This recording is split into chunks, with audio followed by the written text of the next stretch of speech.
warmth and affection I have received from the Foundation is no less than the honor conferred upon me.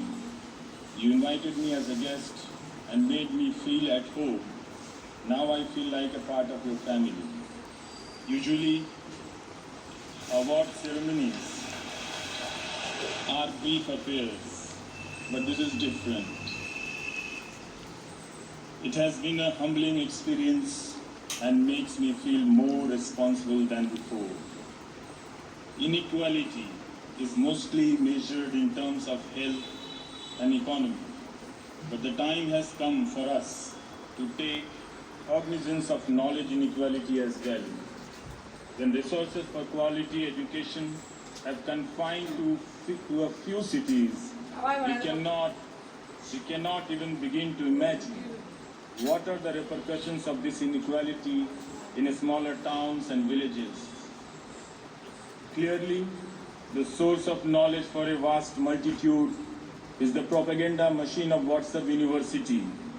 One cannot entirely blame today's youth, since they have been denied quality education and information. It becomes all the more important to evaluate the crisis of media in this context. If media too begins to function like the WhatsApp University with fake news and fake knowledge, what then would be the consequences for society? It is a good sign that India's citizens have begun to understand this.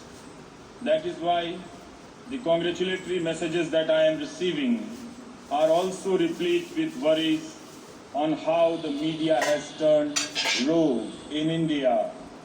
Therefore, while I am happy for myself today, I am also filled with sadness looking at the state of the profession I represent.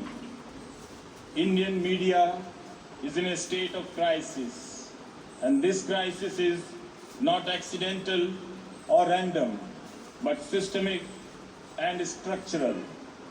Being a journalist has become a solitary endeavor, as the uncompromising journalists find themselves being forced out of their jobs by news organizations, and those corporate owners are never questioned. Nevertheless, it is heartening to see that there are still some who continue to put their lives and careers at risk to practice honest and meaningful journalism.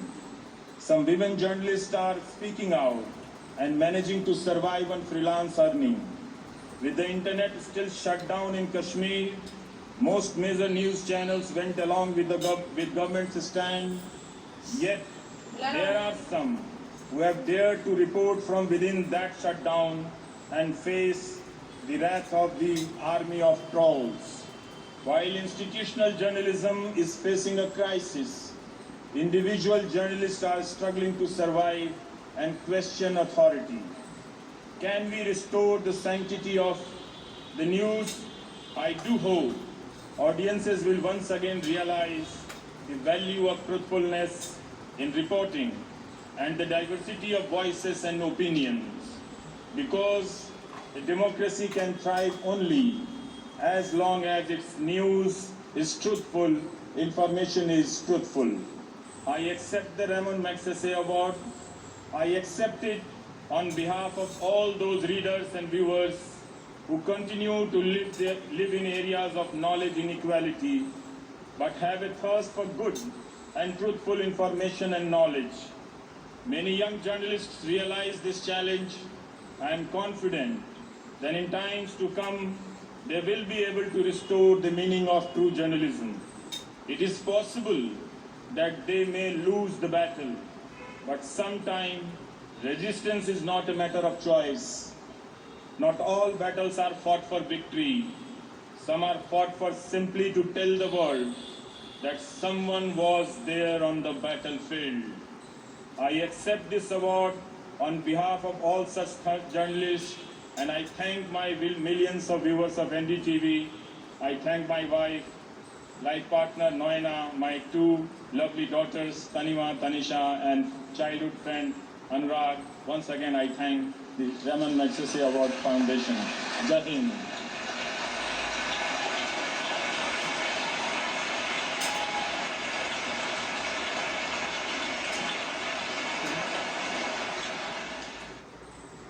Ravish Kumar को Raman Magsaysay award का मिलना पत्रकारिता का, भारतीय पत्रकारिता का भी सम्मान है और एक ऐसे वक्त में जब आज़ाद आवाज़ को ज़रूरत है और बुलंदी से बोले जाने की, सुने जाने की, तब ये सम्मान मिलना और भी ज़्यादा अहम हो जाता है। आगे बढ़ते हैं और कुछ और खबरों का रुख करते हैं। आपको बता दें, स्टील अथॉरिटी ऑफ इंडिया